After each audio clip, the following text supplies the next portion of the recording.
સ્વાગત છે. હર હર મહાદેવ, જય દેવ ભૂમિ દ્વારકા. તો આપણે આજ દિવસનો બ્લોગ ચાલુ કરી દીધો છે અને પરસોત્તમ મહિનો હાલે છે અને આપણા શેરીમાં તે કાઠાકોરની પૂજા થાય છે અને આપણે આજ 14 દિવસ થઈ ગયા છે અને આપણે પૂજા કરવા એકે દિવસ ગયા નથી. પહેલાં વહેલા આપણે પૂજા કરવા જાય છીએ અને નવા ઘરમાં આપણે પહેલો પરસોત્તમ મહિનો છે તો આપણે કાઠાકોરને પૂજવા જઈશું અને પૂંજાપામાં શું છે તે તમને બતાવું.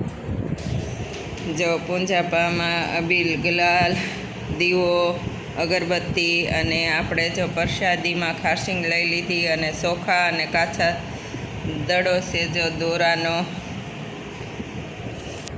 તો જો આપણે પરસોત્તમ મહિનાના કાઠાકોરમાને પૂજવામાં આવે છે, વાર્તા કહેવામાં આવે છે અને ગીત પણ ગાવામાં આવે છે અને આપણે પૂજા કરવા જવાના છીએ.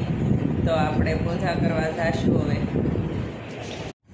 જો આપણી શેરીમાં તે એક ઘેરે પૂજા રાખેલી છે તો આપણે ત્યાં પહોંચી ગયા છીએ અને ગોરમાં બનાવ્યા છે. પરસોત્તમ ભગવાનનો ફોટો છે અને આ આપણે પૂંજવા પણ બેસી ગયા છીએ. તો જો અહીંયા પૂજા પણ ચાલુ થઈ ગઈ છે. તો આ આપણા ગોરમાં અને પરસોત્તમ ભગવાનનો ફોટો. તો આપણે સરસ મજાની હવે પૂજા કરી લેવી.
રૂપાની ખડી ગાયની પૂંછડી હીરને જડી ગાય રે ગાય તું મોરી માય નીત નીત ડુંગરે ચરવા જાય ચરી ચરીને પાછી બોલો ગાય માતાની જય.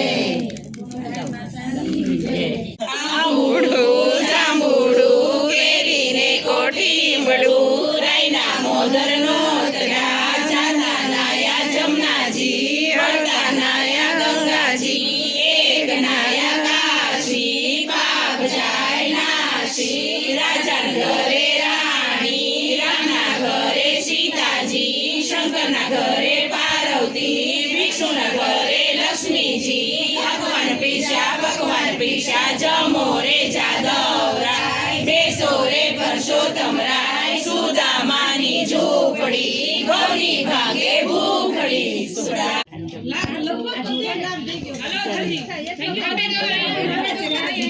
હવે જોવે હરિ ગુરુ સંતની સેવા પ્રેમ ધરી મંદિર પધરાવું પ્રેમ ધરી મંદિર પધરાવું ટુકડા લેવા આનંદ મંગલ કરો આરતી હરિ ગુરુ સંતની સેવા.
કા દાન દક્ષિણા આપતી, ઘરનું બધું કામ એની એક વિશ્વાસુ દાસી કરતી, તેથી ધર્મ ધ્યાન અને તપ ત્યાગ માટે પૂરતો સમય મળી રહેતો.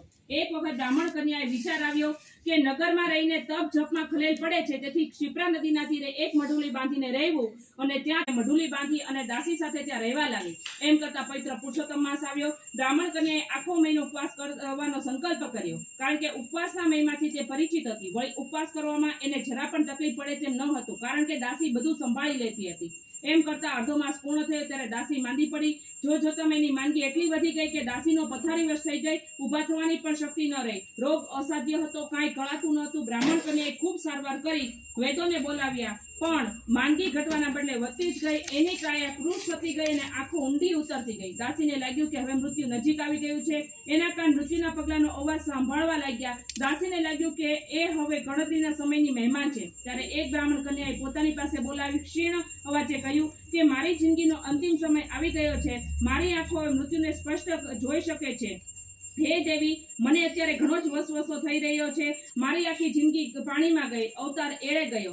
દેવને પણ દુર્લભ એવો મહામૂલો માનવ દેહ મને મળ્યો, પણ મેં કોઈ વ્રત તપ ન કર્યા, દાન પુણ્ય ન કર્યા, પરભવનું ભાથું ન બાંધ્યું, કોઈ સારા કર્મ ન કર્યા. મેં જિંદગી ખાવા પીવામાં ગાળી. હે દેવી, હવે મને મુક્તિ કઈ રીતે મળશે? નક્કી મારો નર્કમાં વાસ છે. આ સાંભળી બ્રાહ્મણ કન્યાને આશ્વાસન આપતા કહેવા લાગી કે હે દાસી, જીવ માત્રને પોતાના કર્મનું ફળ ભોગવવું જ પડે. સારા કર્મનું ફળ સારું મળે, પણ હે દાસી, અંત સમયે શો કરો વૃથા છે. અંત ટાણે તને સત્કર્મ ન કરી એનો પશ્ચાતાપ થઈ રહ્યો છે. છેલ્લા સમય તને સત્ય સમજાય છે, એટલે કદાચ તારી સદગતિ થાય. ત્યારે દાસી પશ્ચાતાપ ભર્યા અવાજે ગણગણા સાથે બોલી કે હે દેવી, મને બીજું કોઈ દુઃખ નથી. વસવસો એ વાતનો છે કે તમારા પવિત્ર સંગમાં રહેવા છતાંય મને ધર્મનો રંગ ન લાગ્યો. મને વ્રત તપ ન સૂજ્યા, સત્સંગનો મેં ભાન ન લીધો, લાભ ન લીધો.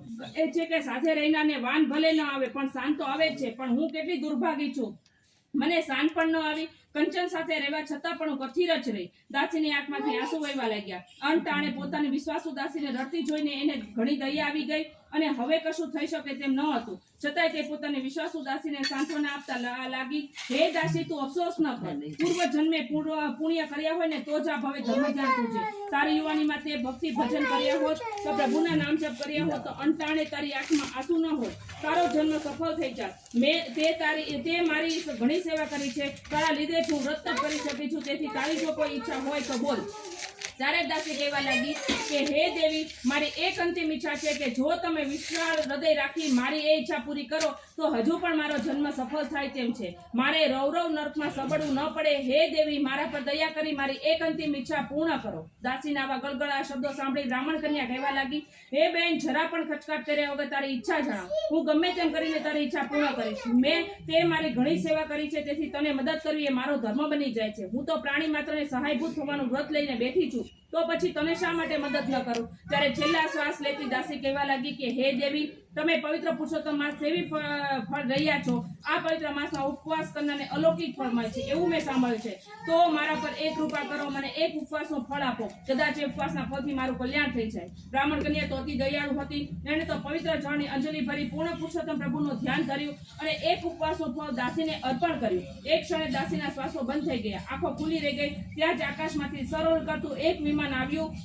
એ દેવ વિમાનમાં બેસી દાસી સ્વર્ગે ગઈ. એક દિવસના પુણ્ય બળે દાસીએ ઘણા સમય સુધી સ્વર્ગ ભોગવ્યું. ત્યારબાદ એનો જન્મ પવિત્ર કાશીના રાજાની રાણીના કુખે થયો અને રાજકુડીનું સુખ ભોગવવા મળ્યું. આખી જિંદગી સુખ સમૃદ્ધિ ભોગવી અને એ અંતે વૈકુંઠે પામી. હે ભાવિકો, દયાળુ બ્રાહ્મણ કન્યાએ કૃપા કરીને દાસીને એક ઉપવાસનું પુણ્ય આપ્યું. એના પરિણામે દાસીને લાખો ગણું ફળ્યું. તો જે નર નારી સ્વયં પુરુષોત્તમને સેવે, પવિત્ર માસમાં વ્રત ઉપવાસ કરે, એને કેટલું મહાફળ મળે એ તો કોઈ કહી જ ન શકે.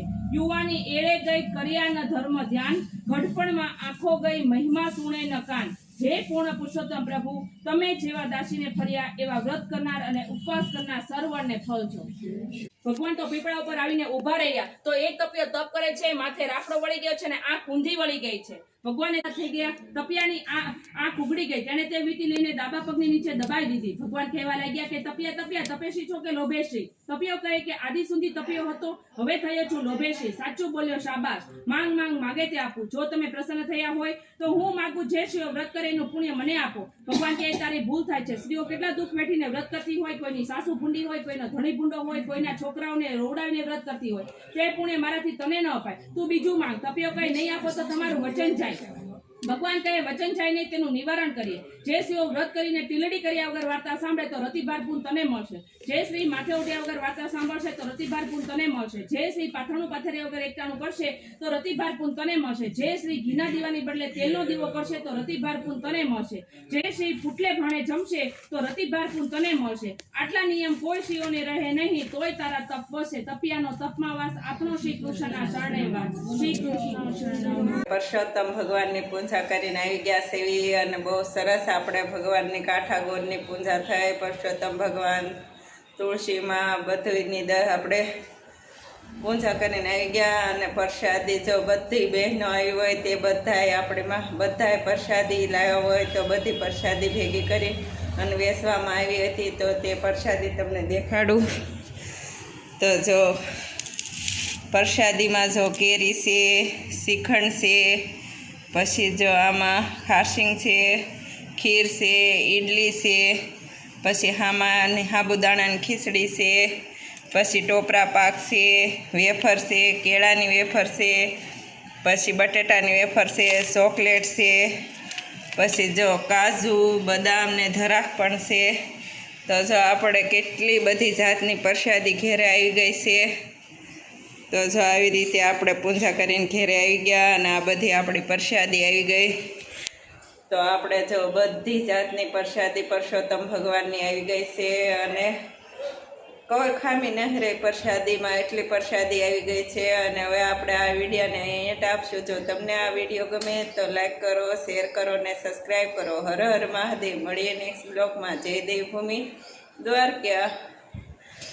તો જો એટલી પ્રસાદી આવી ગઈ.